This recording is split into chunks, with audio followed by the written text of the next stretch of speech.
Hello and welcome to Sons of the Dragon, the Immortal Iron Fist podcast. My name is Connor McKenna. And I'm Rebecca Hart. And we're back.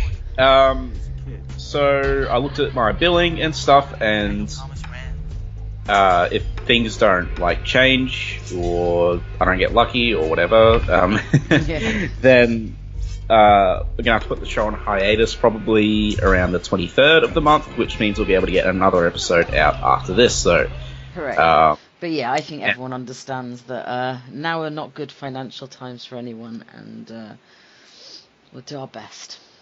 Yeah. But if you do want to help out, there is our Patreon. Yeah. Sitting there all lonely. It's got some cool rewards there and stuff, so check it out. You can get Carl to draw something even. But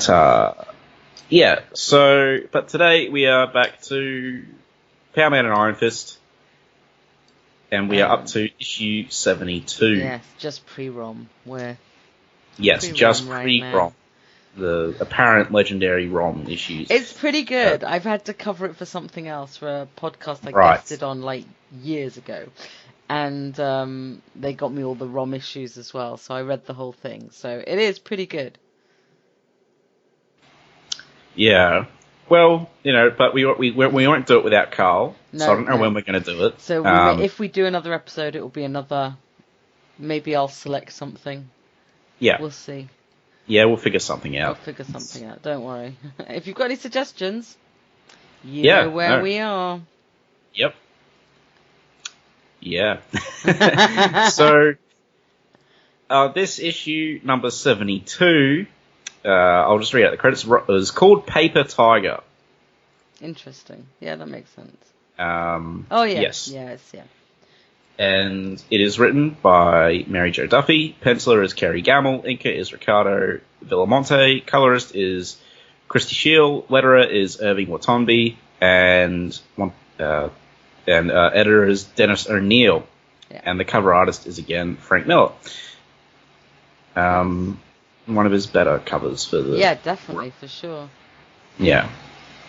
It's a really interesting issue.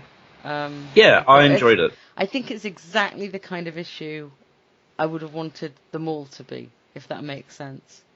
Oh, yeah. So, good, and... Well, it shows them investigating stuff, it shows them working together, it's got some of the side characters' involvement, and it's a proper little mystery. So... Yeah. It's an action villain as well. Yeah, and it's when you think Power Man and Iron Fist, this is probably kind of one of the good ones to show the potential of the team up. Definitely. Mystery in Chinatown, martial arts action, and some funky Power Man. Power Man's always funky. Yeah, his clothes get shredded in the exact same way as usual. As always, yeah. Yeah. Hey, and you get a bit of Colleen, a bit of Misty, a bit of Bob, our fave. Yes, Bob. Bob was great. Yeah, and I'm Bob glad we great. got a follow-up to the original Chaka story. Yeah, but it's really wordy. This is a proper... takes a while to read. There's a lot of stuff happening. It's funny that you say that, because honestly, the fact that it's wordy, I didn't notice. No, it didn't but occur to me I think until now I you noticed mentioned it because I was like, oh, I'll read it just before the podcast. And I was like, whoa, this is not one of those ones you can just flick through. There's a lot of this person. So it's not so much wordy as there's a lot to take in terms of whose relationship to who and what these tigers and that. Yeah. But do you know what I mean? There's a lot of... But I think it's done... It doesn't feel clunky. Oh, I'd say it's done well if I didn't even notice, because I usually notice. For sure. But the fact that I didn't hear... God, do I usually notice? I've probably complained about it a lot. I think we've all complained about it a lot in some of these issues. Well, in some issues from this era, it's really God, that last one I did with Carl, I think was just I can't even remember which it was, but it was painfully wordy. Yeah. Yeah. But there's some stories just don't justify the amount of words that they use to tell them. Yeah. But I liked the original Chaka story. I'd have to go back and remember if I liked it when I originally covered it, but I'm pretty sure I did. It's been a while. Yeah, because it was back in Iron Fist. Yeah. But I'm pretty sure I enjoyed it. I think so. I think because you would have enjoyed it. I think because it's been martial arts one and the tigers and it's all the things we like. So that I just remember being confused about whether Joy knew Danny was Iron Fist or not, but just all that fuddled stuff. So but we open with Power Man confronting the Golden Tigers, who seem to have made a return from Iron Fist, and I will put the issue that this is a follow-up on in the show notes. Cool, because I think it would be quite good for people to be able to read that one first. Yeah, it's worth reading. Yeah, it's a good one. So I'll just find the issue now. Iron Fist 8. Right. Oh wow, we're talking a long time ago. And that's followed up in Iron Fist 9. So Iron Fist 8 and 9 is a two-parter. So it's quite a chunky, 3-part arc, really. Yeah, because it had Iron Fist getting framed, and it had that really famous John Byrne cover. Yeah. And the really awesome shot of him standing, in the rain with the Daily Bugle, Daily Bugle article behind him. Yeah. And I found I don't know, there was just some random article about how Spider-Man was possibly linked, which I thought was very amusing. So,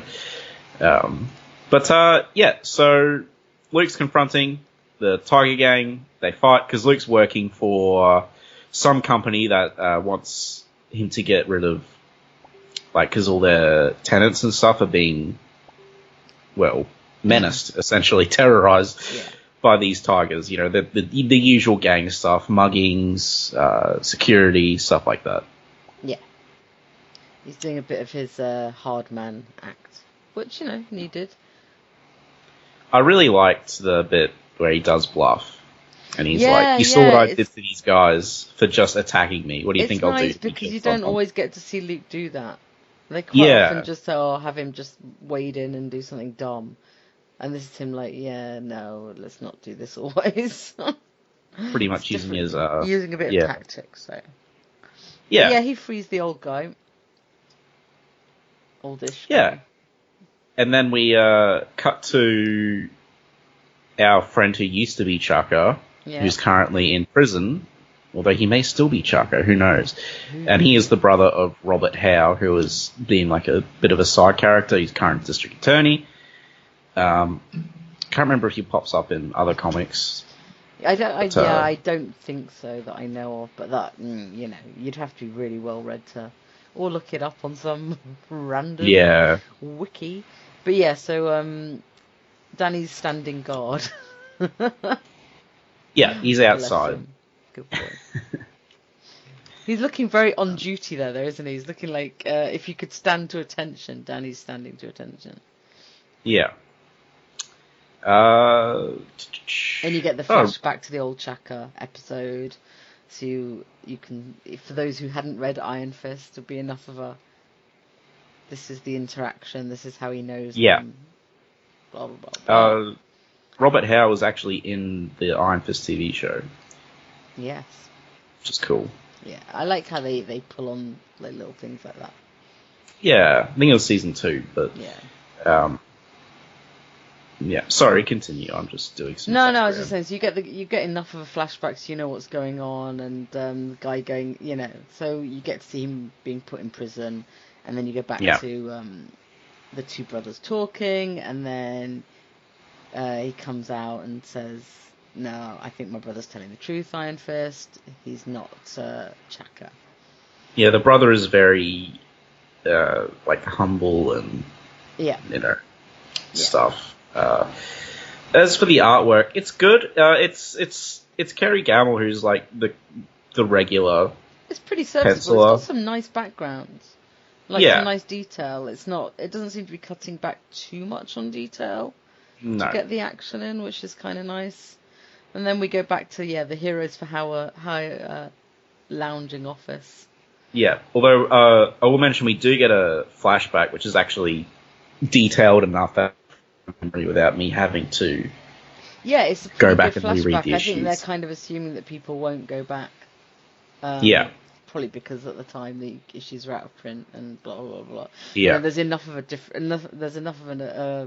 God, there must be a good few years between Iron Fist 8 and 9 and Power Man Iron Fist 72, just number-wise. So it's good that they're not counting on people knowing, because, the whole reason they put them together was because today's comics. Well, also, the whole reason they put them together was because neither of their solos was selling well. So there's also, it probably didn't get great sales. So, but so now we get back to the office and we've got them, and we get Jenny and talking about what the next stage is to do. Luke makes a nice Darth Vader reference. Yeah, I thought for some reason interesting. So hey, it is May the 4th. Happy Happy May the 4th, and hi Darth Vader reference in our comic.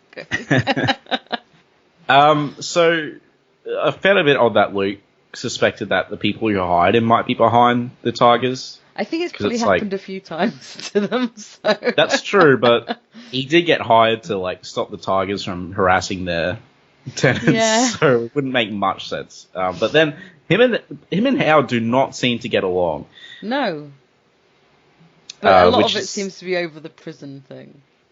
Yeah, which I think Howard's obviously very touchy about it. He's a webler. At least your brother was guilty. Yeah. Because Luke has to get in another, I was innocent. Yeah, pretty much. And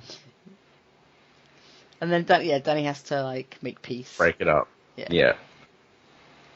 So, we get a little background on how he still lives in Chinatown. Yeah, that's kind of funny. Yeah. He's all Iron Fist says is Bill's Chinese. He takes matters of honor and family very seriously.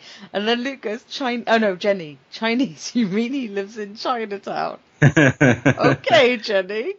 Yeah. Actually, now that you pointed out, that is a very strange. It's a really strange line, but obviously it's so they can then go into this sort of segue. But that is not a line you would see in today's comics.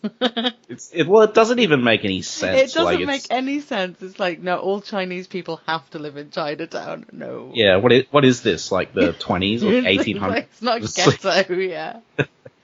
The Tongs running around again. So Bill Howe's going home up to his depressing-looking apartment, and then he gets flying kicked out of the head. What an ambush! That's not just an ambush. That's a full-on attack ambush. I feel they did not have to go quite as hyper over this. They could have just hit him. No, open door, flying kick to the face. And while that's happening, all these other dudes just emerge from. And also, how does he not go over that banister? That's a good point. Yeah, because there is no way I would be able to stop myself. He fights back a bit. Yeah. But he gets crap beaten out of him. It's so funny how they're all God, I expect some of them to come out of secret compartments in the walls and stuff. Yeah, it's like that. But then Angry Mustache guy gets kicked in the back of the head by Danny, which would probably kill him. Which you can tell if he wasn't pulling it. You can see the little green cut-off trousers and the ballet slipper, which isn't a ballet slipper. I don't know. Sorry. Kung Fu slipper. Oh my god.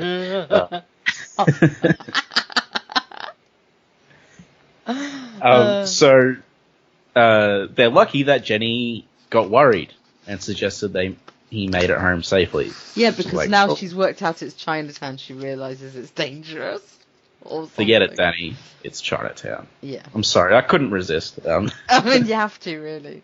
Yeah. By the way, guys, it's a great movie. You should watch it. It's a great movie. Yeah. But so they, it's a good job they were there to look after him, and then they take on the crowd. And Danny turns red for a brief panel in this. Which is so weird. But I believe in the Epic Collection, which is where I originally read this, he does not turn red. I think they fixed that. It's clearly a colouring issue.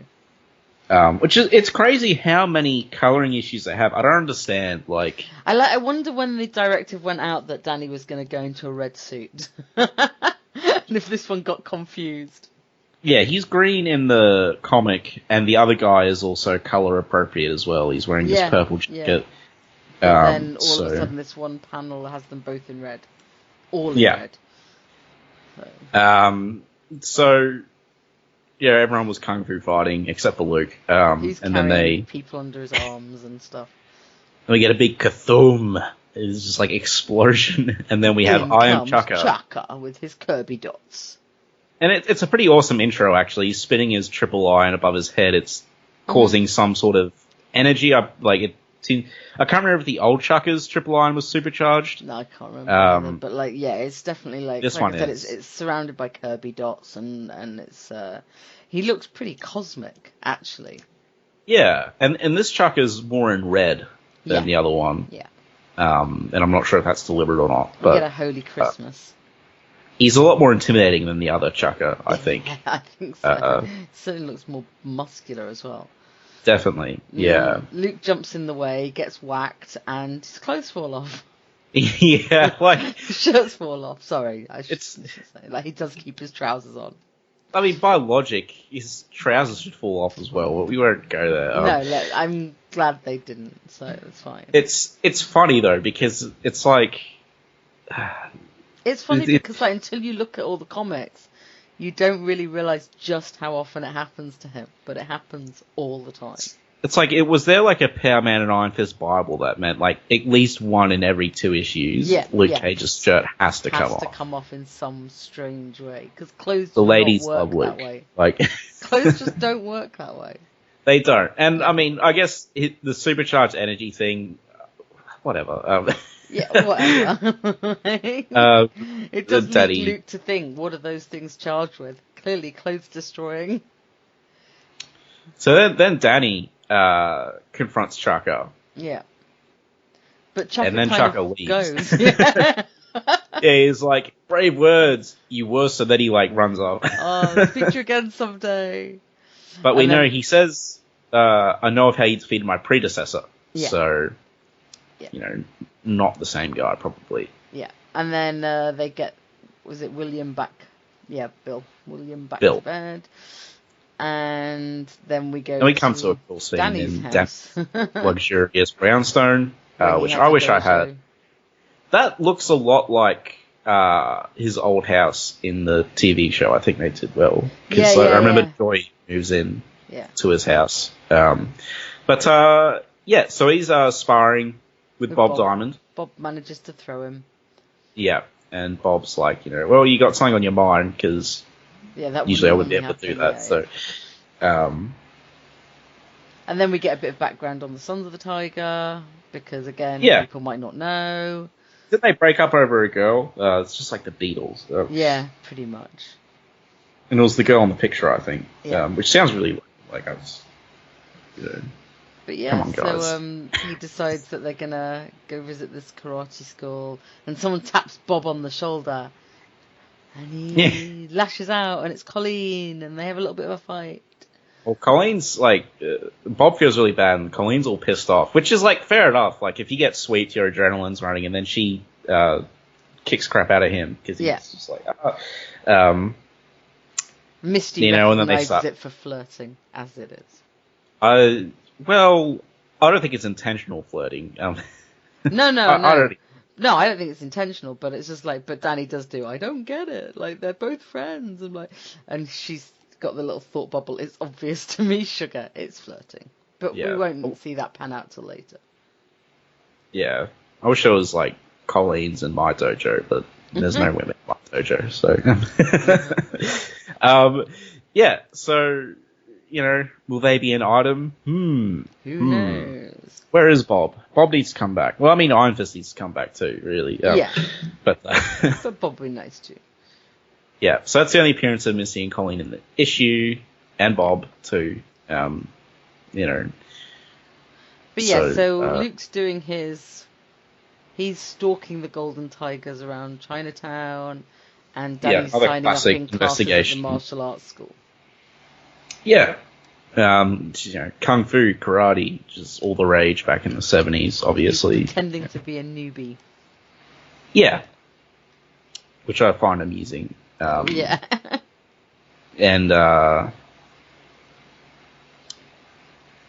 so he's complaining about how, there's emphasis on violence in these martial arts schools, never avoiding the convict, Harmony, a spirit of warrior needs, blah blah blah. And we get a nice panel of young Danny with Wei Gung, Thunderer.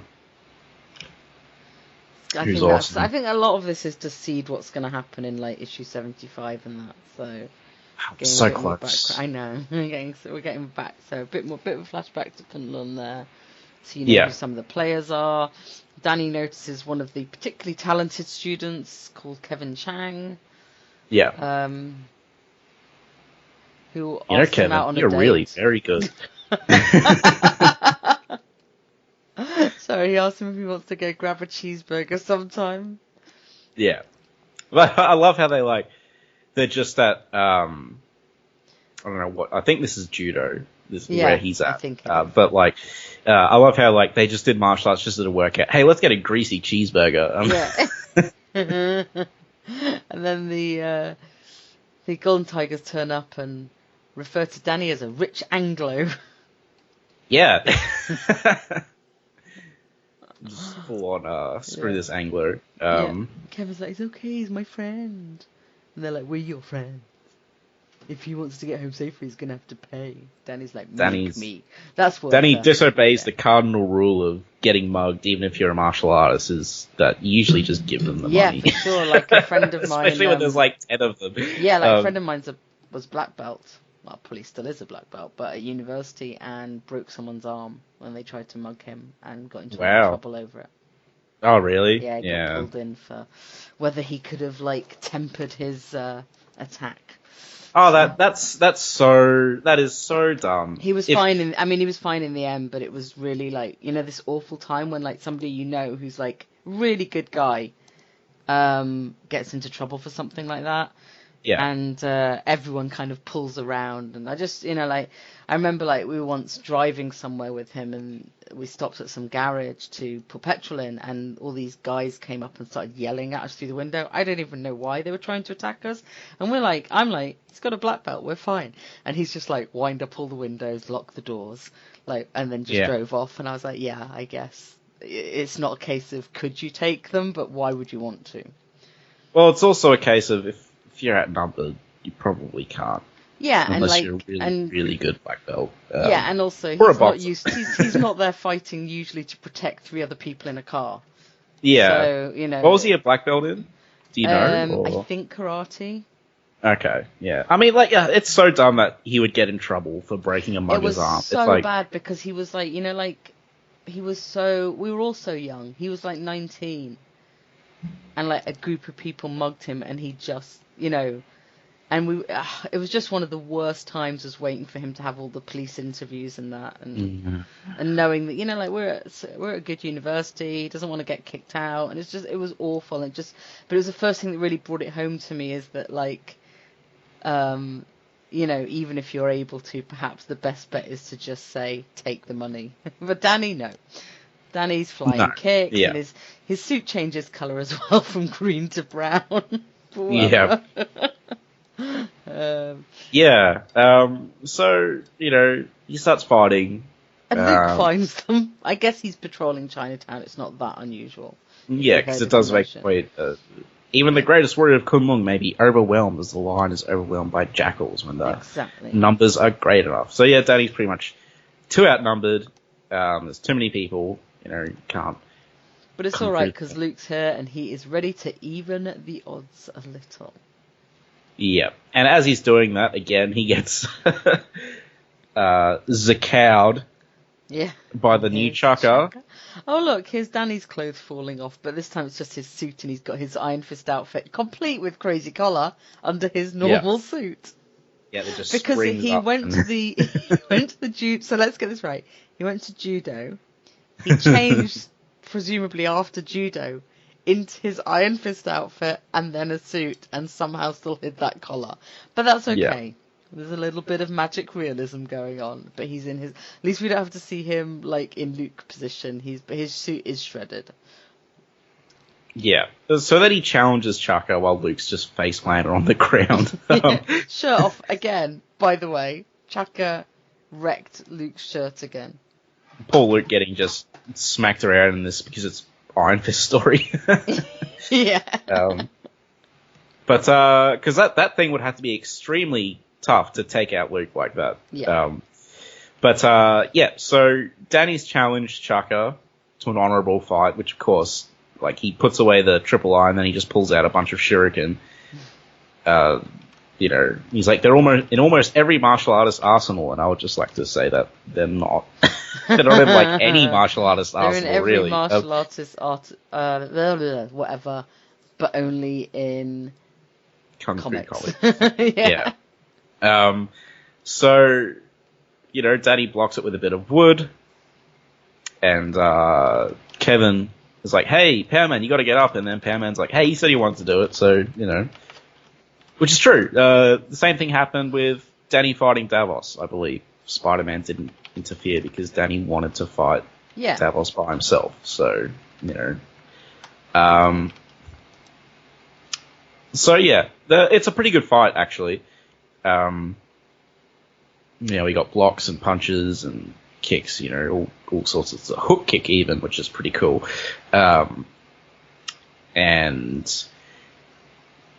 Danny's pretty much just dominating Chaka, and then Chaka whips out the triple iron, but which Danny disarms him. Yeah, and then Danny disarms him, the triple iron lands into the building, and the building proceeds to collapse. This is one hell of a triple iron. It's an amazing triple iron, but Luke manages to hold it off. With his shirts come off again, actually. The same way. So that's twice in one issue. Even that's excessive for this. And now we get the full brute of Luke holding up a sheet of bulging concrete muscles and a girder. Yeah. And then Danny is does the Scooby-Doo unmask, tying up and unmasking Chaka, and Kevin's very impressed at Luke because maybe he wants to invite him for a cheeseburger. And it looks like Danny's teared one of the strips off of his mask to do it. Yeah, it does look like that. And he's like, just as we thought, this man is Thomas Arn. He runs a local judo school. And I just want to say I didn't recognize any judo in what this guy was doing. There was no judo whatsoever. But anyway, he says, you'll never prove it. And Kevin's like, yes, I'm going to testify. Damn you kids. How many Scooby-Doo unmaskings have they had? They've had a few. Yeah, not that many. Not as many as you'd expect. Yeah. But Kevin Chang says he'll testify while Luke's going, Kevin Chang, I just realised the name. I don't know. Very supernatural. Oh, right. Literally, the two of us, and we're like, oh, Kevin Chang. I was just like, oh. We're big Supernatural fans. So. It took us a while. I didn't spot it at all. Literally just did then with you saying it. We're back to prison with Robert and William talking to each other, saying I wanted to tell you who it was. Since the capture, the Golden Tigers have gone to ground, basically. Yeah. And, everything's all good, and then William Howe's like, I realise you saved my life, Mr. Cage, but I will not tolerate familiarity. William Howe is a dick. He's a bit of a dick. So they walk off, and then then old mate Chaka goes, ha ha ha ha ha ha, once they're out of it's a range. Proper good ending. I can't remember if he comes back, but if he does, I guess we might see what that's all about. Yeah, I can't remember either. Then it gets a bit mad after 75, so... Yeah. And next, Powerman and Iron Fist meet Rom in Wraith, Color, or Creed. And if Carl is here, we will be covering... And since it's a 2-issue story, we'll be covering both issues. But one if we can, yeah. If Carl can't make it, then we won't be doing the ROM issues. We will be... so... that was the issue. Yep. It was good. I really enjoyed it. I enjoyed it as well. Definitely recommended one. So. Yeah, it felt like an Iron Fist issue with some Power Man stuff in there too. Yeah. Had a good martial arts fight at the end. The big scary triple iron weapon, which Danny has now, which is cool. Yeah. So yeah, I'd still like to see an Iron Fist series written by a martial artist. I think that would be cool. Definitely. But we'll just have to hope for a new series, full stop, at some point. So yeah, God, there's a big slowdown in comics coming, so who knows what's happening. Yeah. But yeah, so that was the issue. Hope you guys enjoyed. Remember to check out our Patreon as well. It'll be in the show notes as usual. Send us some suggestions of what we can cover if we don't get Carl back for the next one, and hopefully he'll be back not too long. Yeah, if we don't get Carl back for the next one, either Rebecca will choose something, or we might do a Daredevil. Who knows? Or maybe one of you guys will suggest something, as Rebecca said. But who knows? But yeah, until next time, may your triple iron be unto a thing of like crazy thing that can damage. Remove clothes. Yes, remove clothes. All of the clothes. But only shirts, not trousers. Ah, okay. Well, yeah. And then I hope we all get cheeseburgers soon. Yes, me too. All right, peace. Take care. Bye-bye. Iron Fist and all other characters in these comics are properties of Marvel and Disney. Any music or images we use belong to their respective copyright holders. We do this for fun, so please don't sue us. You can contact us at sonsofthedragonpodcast@gmail.com. Just send us mail, comments, thoughts, anything you want really. It doesn't even have to be related to Iron Fist. If you don't want it read on the air though, make sure you mention that. You can also find us on Facebook, the Immortal Iron Fist Podcast, Sons of the Dragon, our Twitter, at Iron Fist Podcast, our SoundCloud, soundcloud.com/Sons of the Dragon, hyphens where the spaces are, our YouTube, Connor Carl, just search Iron Fist Podcast and you'll find us real quick. We are also on iTunes. If you find us there, give us a review and rate us. If it's less than 5 stars, please say why so we can improve the show. And we're on Podcast Garden in the literature section, and last but not least, head over to our WordPress, Sons of the Dragon, the Immortal Iron Fist Podcast.wordpress.com. That's where I put all the show notes. I'd like to thank Thomas Tissot for composing the Iron Fist theme song we use at the start of our Iron Fist episodes on the podcast. I'd also like to thank Peter John Sikorsky for composing the Power Man and Iron Fist theme we use at the start of our Power Man and Iron Fist episodes. And finally, thanks to you guys for listening.